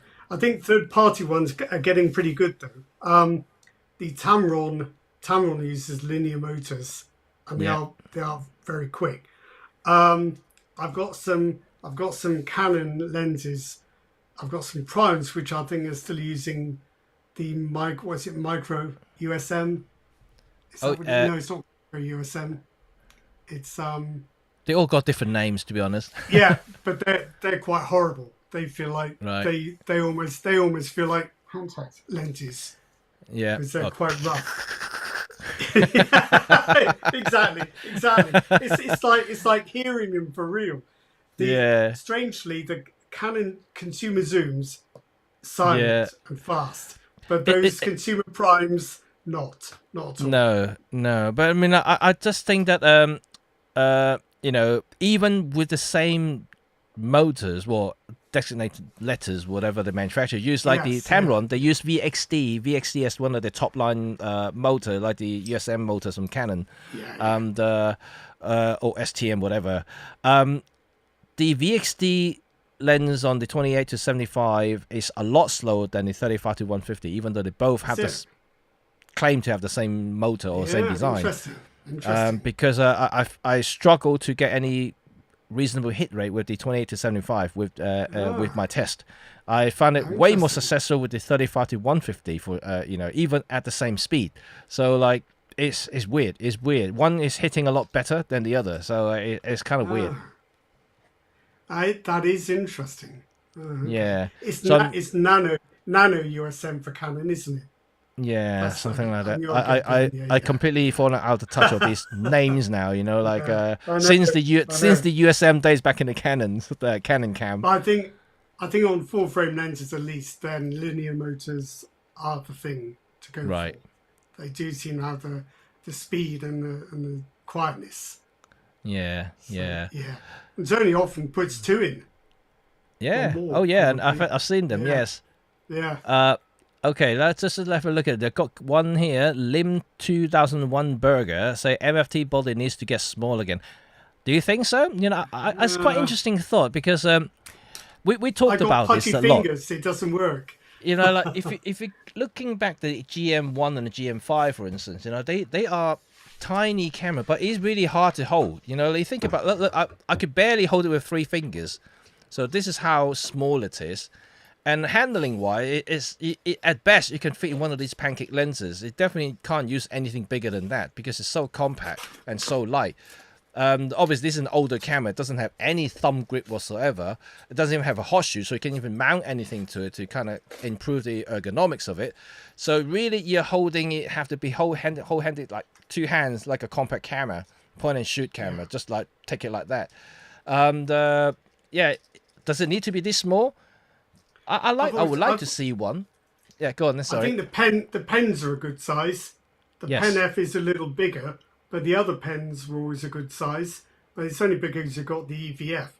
But that to me is about the best size for a camera.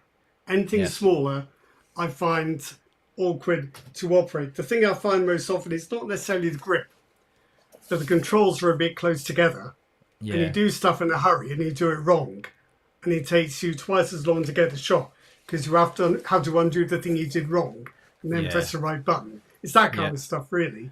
So I think the I like the GR. It's remarkably easy to use for a camera that's so small. The controls are very good, but even there, it is a small camera, and that does give me a bit of a grip issue because you need the wrist strap because it's gonna fall out of your hand. Yes. So there's a limit to how small you can go, I think, before they start being difficult to use. Yeah. And Lim did agree with your statement about the pens. Oh, good. Yeah, and also stated about the GX850, GF9, and GF10 are much bigger than the GM1. I don't think Panasonic did itself any favors with his DSLR style G series cameras. Because that definitely made people think, well, these are just as big as anything else. So I'm thinking like the G80, G90, now the G97. They're quite big cameras for a Micro Four Thirds camera. They handle nicely, but you think, well, how come I got a camera this big with a sensor this small? So there is a perception. There is a perception issue, I think. Yeah, your G92 is a whopper, isn't it? Well, yeah, but then again, you talk about handling. It's not too bad. Now my hand can completely fit in it. Like that's quite true. Yeah. So I mean, if you're looking at, okay, sensor size aside, I mean, how can you hold a camera properly? You need to be a certain size to be able to hold it properly and securely, and by doing so, you Well, have to make it bigger. And like that's I my always say that. A7, you either have to put up with having just 3 fingers on the grip and having 1 or 2 dangling, or you Yeah. have one over the top and you're constantly activating the autofocus by accident. It's very, very short camera Yes. in height, and it's just not very nice to hold. That's why I could never get So, used to the A7 series. no, I know. It's really a hard camera to use. They're not fun. They do a good job, but they're just not a whole lot of fun. I'm just trying to see if I get another camera out. Oh, what have I done to my little headphone now? Sorry, this is my new headphone because my old one died. Oh, mine's not very well. I've got sticky tape. Oh, there we are. Look, other side. Yes, I can see that. Yeah, got a bit of masking tape holding. Yeah, I bought these from sale, so they're quite cheap, so it's not too bad. It works. It works. So that's the main thing. So yeah, got mine from Rode, and they're not cheap. So that's No. a bit disappointing. But yeah, it's I think like the whole compact market is gone a little bit haywire at the moment, and whether people like it or not, they are going to be here for a little while because everyone seems to like compact cameras, especially the point and shoot kind of size cameras. We always want what we don't have. Yeah. So when the market stopped making when the market stopped making them, and people say, oh, I want one of those. I can't get film. I want to shoot film. All right, we'll start remaking it. Do you want to buy it? No, I've gone off that now. I'm doing something else. Do you think, like Sony released the RX1R Mark III is a reaction to what's currently happening with the popularity of the X100, or the Fujifilm in general, and the Q3. And the GR, like the popularity of it kind of prompted them. Maybe we should have a look at the RX1 series again. But how long does it take to develop these things? Are we talking 2 years, 3 years? They couldn't decide it last week and then start making it. This had to be a decision made some time ago. And I think as well, Sony's roadmap is quite long term. So this may have been an idea that they've had for a while. They've just decided to go ahead with. But well, if that is the case, that makes me even more angry because for that number of years of planning this bloody camera and still come out like this, I think it's just a bloody disaster. Well, I'll tell you what we need to do. Then we need to get busy with some rendering software and show Sony what they should have made it, how they should have made it. But honestly, they're not going to. They made the RX1R body, and they're going to use it for at least 3 iterations of camera. It's like the Sony A7 body. You've got to get several generations out of this one design. I have no problem. I have no problem with the 61 megapixel sensor, which they reused. I have no problem with that. I have no problem with they reusing the processors or anything. But it's just the overall package. But they're reusing the body. They're reusing the bodies as well. It's like a trip. It's a good double thing. They're getting the most because when you make a whole series of different bodies and a whole series of different imaging units, you've got all these permutations you can launch as new cameras. So the A7 IV is behind at the moment because you've got the A7 IV. Then they figured out they can make it into the FX2, which sits below the FX3. Actually, now you're looking at the picture, it does look like a ZV.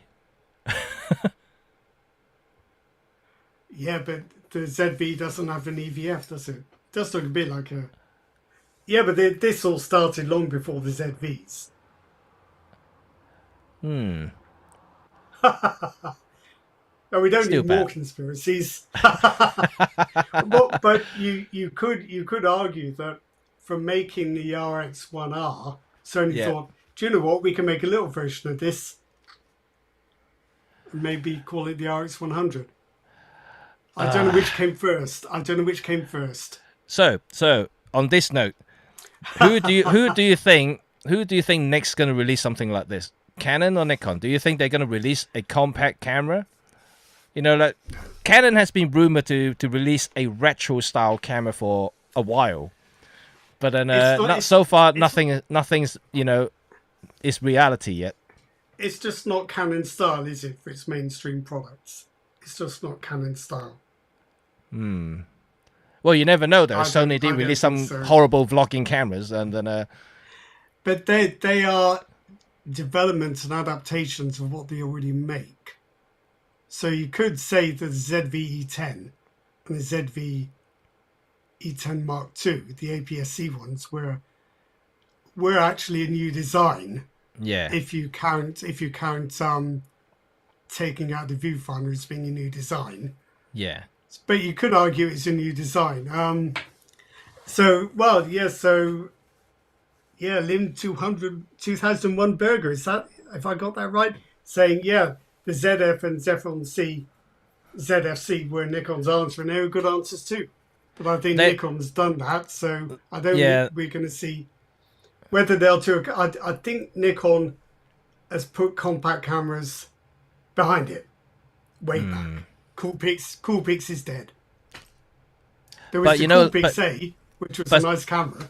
But Nikon did have some really nice looking compact cameras in the past, the film ones. I know. And it would be cool to see some of them come back, especially which one was that one? With the one with the analog dials on the top. It's really popular now. The 20 and the 35.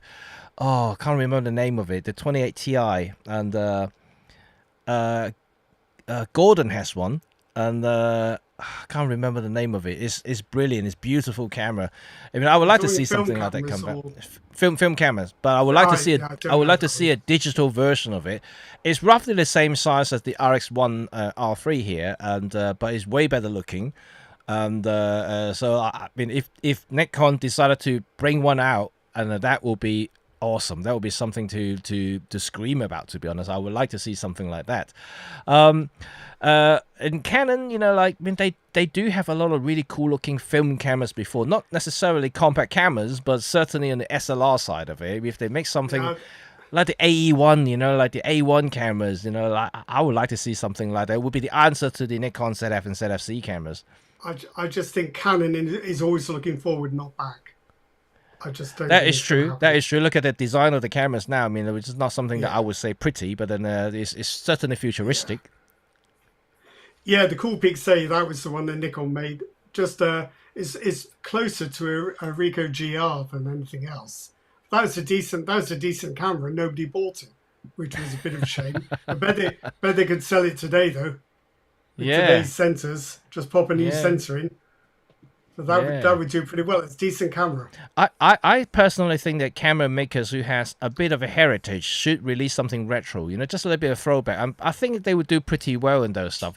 Like OM System, even though they changed the name, no longer Olympus, but if they release like a Trip, like an XA, for instance, like a compact point and shoot with that styling in it, I think it might sell, and with today's market demand, if you sell in a more reasonable price, not like this one here, not like the RX1, if it like a more affordable price range, I think it could potentially be a good seller. But would anyone be tempted to move from an interchangeable lens system to a compact? It's not changing. It's additional. Additional. Would anyone be tempted by the additional charms of a compact camera to use alongside their regular system? So what are our criteria? Portability, simplicity, quality, style. Yeah, I think so. It's a camera you want to be seen with. Yep, absolutely. You belong to the modern crowd, and you look cool when you step out. So I do think this is a serious factor in current camera marketing, particularly in compact camera market like the X. That is why the X100 has become such a phenomenon. It's a camera to be seen with. And I think we just had to accept that this is what that particular audience is looking for. Whether it's what we're looking for is a different thing. But I think so. I think so. I mean, believe me or not, I know that this may be proven to be controversial. The OM5 Mark II pre-order has been doing quite well, and in contrast oh, to a lot of yeah. people's comments when the when the announcement was Well, made. I think I think the thing is, I've recently finished a comparison between that and the OM3, and I kind of reached a conclusion that the OM3 is more advanced in practically every way, but it's more than 50% more expensive. And Yes. at the same time, the OM5 II is actually a very sound little camera in Yeah. terms of what it does, even by 2025 standards. So it's a tricky thing to weigh up. It it, Um, it is. I mean, I think that people may look at it as a spec, like looking at the how much it's moved forward compared to the previous generation, and but forget about how, I mean, the spec compared to what's available in the market at that price range in today's market. It's actually a very good yeah, option. Like yeah, for £1,000 in the UK, like you can't get better IBIS than that camera. You can't get no, more computational features than that camera. You don't have a weather seal system like that in that no, price. So no. it's a very unique camera. And it is genuinely small and usable, whereas a lot of other cameras are small and not very usable, or they're not small. Um, yeah, so it's a very good proposition. I was just reading something Anthony said a little time back. If he was lucky enough to win the Lotto Max and money was no object, I would buy a Uh, Leica monochrome in three primes. I was lucky enough to review the Leica monochrome, and it has a yeah, look which is just out of this world. yeah. It is. If ever there was a Leica look, that camera has it, and the lenses for I black and white. I really really wanted to get the monochrome M before, Yes, not the yeah, M10 and the M11, but actually the older monochrome. So either gonna be okay, the M9 monochrome or the M240 monochrome, and because the M240 monochrome is kind of unique in its own way, because that's the only Leica M camera that can record video, but it also, right, because it's a monochrome sensor, it also makes monochrome videos, even though it's only 1080. right, But so yes. it's quite unique in this way. So, and I might actually trying to find a cheap one in the future, just to get one, just Good luck with that. to make videos. That would be quite cool, because there are many black and white digital camera that can record videos. In fact, You're I going to don't think there is focus. one. You're going to focus videos with a rangefinder camera. You're going to really sharpen up your full focus skills, aren't you? Well, the Q2 monochrome also shoots video too, so maybe I can use that Yeah. instead. And Okay. but yeah, but I think these are the only two cameras that will allow you to make black and white videos, in its own core. Like, Interesting. yeah. Yeah. So Yeah. there's no other cameras out there that can do that. So it's only Leica has it at the moment.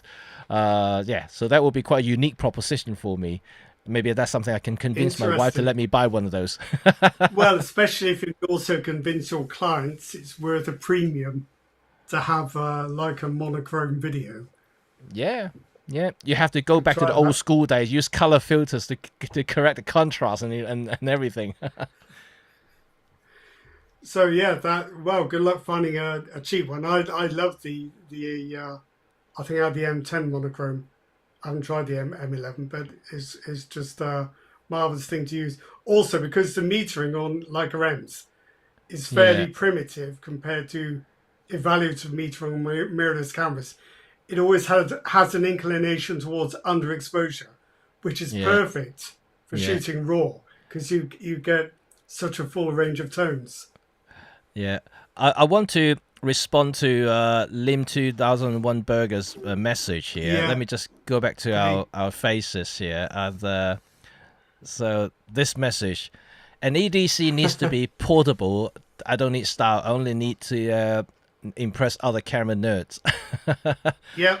Well, as somebody who worked for a long time as a journalist, going to press launches and meeting up with other journos and whatnot, you do like have a camera with you, that makes them go, oh, You don't want to turn up with something where they just sniff and go and talk to somebody else. So You there is you something need in a that. conversation starter, right? You know. Yeah, yeah, and also you need something that has a certain uniqueness, so Yeah. that you have to establish a superior position because of what you brought with you. Absolutely. Oh, okay. You've been to a few of these, Jimmys. You know how it goes. I have certainly. I remember the last time when I went outside, I took the Epson RD1 rangefinder camera, the one with the. Oh, I got so many yeah, conversations. I literally yeah. turned up with that camera hanging around my neck. I got 5 people came through to me, you know, like almost within 10 minutes came and asked about the camera. Yeah, yeah, there you Yeah, go. So it is a good point. it is. It Um, is. this side towards screen, have you tried the Pentax K3 Mark III monochrome? I have. Um, Disappointing lack of highlight recovery from the raw files. Never seen that before. Didn't have the latitude I was expecting. Otherwise, very good, but just be careful about exposure because you're not going to get the highlights back. Otherwise, good camera. But I think it's the same as the Leica monochrome. I think the highlight is always going to be a bit more tricky, and the You think even in so? the because the I remember the days when I was testing the M9 monochrome and the M240 monochrome. Even the guy that spoke to at Leica said that exposed to the highlight because you can push the heck out of it in shadow. So like you don't have to Yeah. worry about the shadow side. You're just making sure that you don't clip the highlight. I found the Pentax worse and also worse than any regular color camera for Right. highlight recovery. It was a Ah, surprise, disappointing. You just had to adapt your technique and be aware of it. yeah. But the look is good. Yeah. Yeah.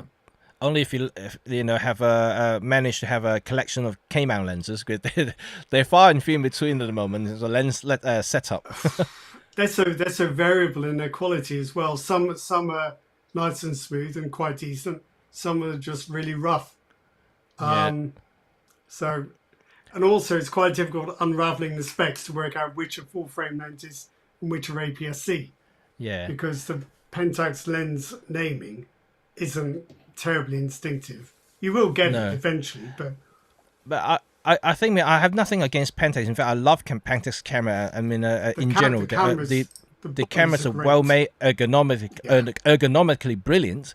And yeah. but I just think that they just don't have enough lenses. They just don't have enough choices for people to And build on the system to get a selection of it for their use. I mean, they have a couple of decent zoom lenses. The 2.8 zoom lenses are quite decent.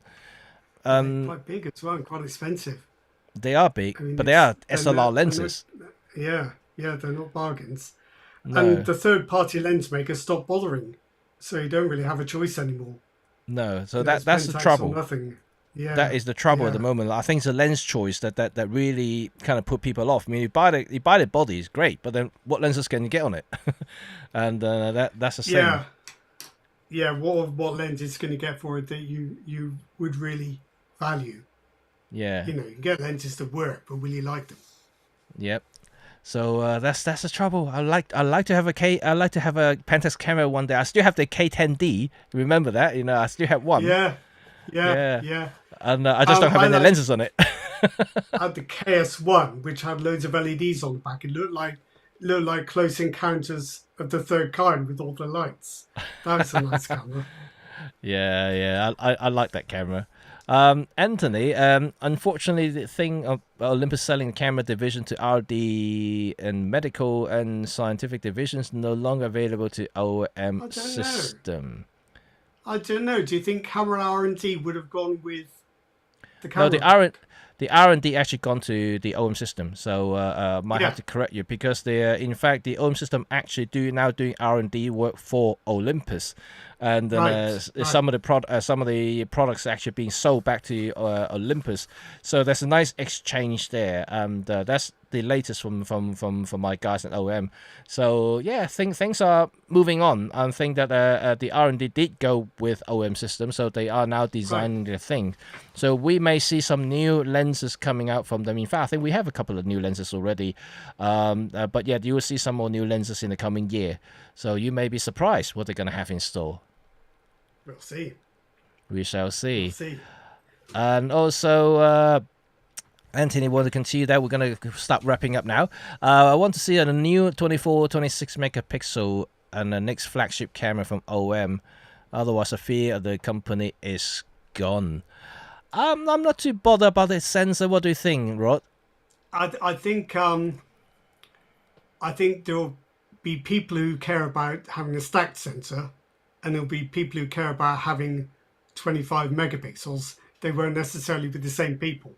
Yeah. So I think it would be nice. I think if OM System could do, say, a variant of the OM5 in the future, it's too late now, but maybe some camera with Panasonic's 25 megapixel sensor. I don't think Panasonic's going to let them have it, actually. Yeah. But if they could, that would satisfy people who want more resolution. But I don't think you should underestimate the value of having a stacked sensor. That's true. But at the moment, 20 megapixels is where it's at with the stacked sensor. But I have a notion that they are quite expensive to make. They are very expensive to make, yes. Because also with the quad pixel AF, they are in fact 80, the sensors actually have, correct me if I'm wrong, Jimmy, 80 million photo sites grouped into fours. So you can have the quad pixel AF. So Canon's dual pixel AF system was based around 2 side by side. Yeah. Olympus's OM system, is 4 in a grid. So you get horizontal and vertical measurement, according to my understanding. That's not cheap technology. No, and that is why that people may not necessarily understand. The stack sensor that OM system camera has at the moment is actually quite an advanced sensor, and it may only feature 20 megapixels, but in terms of technology wise, it's actually a very high end sensor on its own, and that is also what pushed the price up for not only the OM1 but also the OM3, because OM3 uses the same sensor as the OM1, so that's why it's quite costly, because the sensor itself is quite expensive sensor. There are other stack sensors available, but you can see the price are significantly more. Obviously, they are used in full frame cameras, so that's why you see these 5-6K cameras are featuring stack sensor, and also they're not high resolution either. They're all quite low resolution. A stacked sensor will add considerably to the cost, so you have to be sure you need it and want it to justify that. Yeah. If what you want is resolution, I think probably you don't need a stacked sensor. If you want both, then that's going to be even more expensive, I think. Yeah. It's been a tough call. The stack sensor, the main advantage of stack sensors is namely the speed of it. The readout speed is exceptionally fast, and then so that you get less rolling effects when you do electronic shutters, and also in general, like the refresh rate in general is much faster than any other sensor you may see in the past. Of course, with the exception of the global shutter sensor, which is another beast altogether. But I think the stack sensors is exceptional. It's really, really nice. I do like and using it on the Olympus camera, OM system cameras, and they're good. I think they are really, really good. I think you just have to not buy what you don't need, because it does cost you more. If 20 megapixels on its own is enough, more and more I'm thinking the OM5 II is a good call. If you definitely need the speed and the AF enhancements and the video, it's got to be the OM3 or the OM1. But you just have to decide which direction the technology is going in and what you want to pay for, I think. Yeah. And Thomas Anderson said a new lens from OM system. I presume you're saying 12 to 75 2.8 would be a great lens to have. I would actually go as far as, if Sigma makes the new 17 to 50 1.8 in micro four thirds mount, that will be exceptional, that lens. Quite good. Because it's got the focal length that can be used in micro four thirds, because 17 essentially is 35, right? So you are making basically a Tamron 35 to 150, but in 1.8 aperture. Well, I would like a small ultra wide zoom, because the 7 to 14 isn't small, No. and the 8 to 25 isn't small, and I don't think the 9 to 18 is really up to the job in 2025. So it's No. an f4 to 5.6, Yeah. and It needs an it's update. not, it's optically all right, but it's not necessarily what you choose if you Yeah. could find something better. Yeah. We may have to wait a bit though, because I don't know what Yeah, was the Panasonic's agenda with lens development for Micro Four Thirds. It seems they've all but no. given up. Yeah. And right, okay. So I guess I've we might have to. just seen from my dog is telling me it's time to stop. She's Yeah, just yeah. got out of a basket. She's staring at the door. Won't be long before she's ripping things out of the waste paper basket. Poor thing. Well, we are going to wrap it up, I guess, and it's been good chat. I Yeah, think interesting chat, and thank you for all of your support and also your comments. And I'm gonna troll through all of this and maybe make some other contents later on relating to what your yeah, responses. Certainly very interesting about the Sony's new camera, and certainly makes me very angry, to say the least. yeah. I kind of noticed that. Yeah, yeah. Yeah, I mean, it's. I mean, I was expecting more. Let's put it that way. I was expecting way Yeah. more from Sony. Wait till Sony. Wait till Sony finds out what we've been saying. They'll be gutted. Well, the thing is, we are not the only one. I've seen some other videos talking about it already. Yeah, I expect so. I expect so. Yeah, you know, especially for the price, for the spec, I think it doesn't quite line up. You know, in 2025, you know, I mean, not just photographer, as a consumer, you would expect it a little bit more from Sony. So, yeah, That's why they kept quiet. a soft launch, quiet. a soft launch, Soft launch. Yeah, soft launch. Yes, yes, just trying to avoid attention. yeah, yeah. We've got to say it's come out, but nobody said anything. Just carry Yeah. on. Pretend Yeah. nothing happened. Yeah, wait until we release the RX1 Mark III. Yeah, well, that'll just have a different screen on the back, won't it? I think, but maybe there'll be an RX1. I reckon they might try and squeeze the Sony A7 IV sensor and Right. and processor into a cheaper RX1R. That's all they've got left. There's nothing else they can do. So they call it the RX1 III-C. Oh, I don't know. It's difficult. That they've got to get one more camera out of the A7 IV sensor, because they've only got two Okay. at the moment. There's got to Right. be another one. I don't know what it is yet. Oh no, there's three. I'm wrong. There's three. The Sony A7C2. Yes, yes, they have. That's the A7 IV. Yeah, I'm wrong. They've So done they're it. done. They've done it for They've got the 2025. triple. They've got the triple. All right, wait until 2026 Okay. then. Okay. Right, anyway, on that note, we're going to call it All a right. day. And thank you very much for joining us. Yes, thank you. So if you have any other suggestions to talk about, anything topics that you may want to listen to, please do leave us a comment. And the interview series is going to resume. And just at the moment, I'm very busy, so I haven't organized another photographer to come in and have a chat about their genre of photography and their work.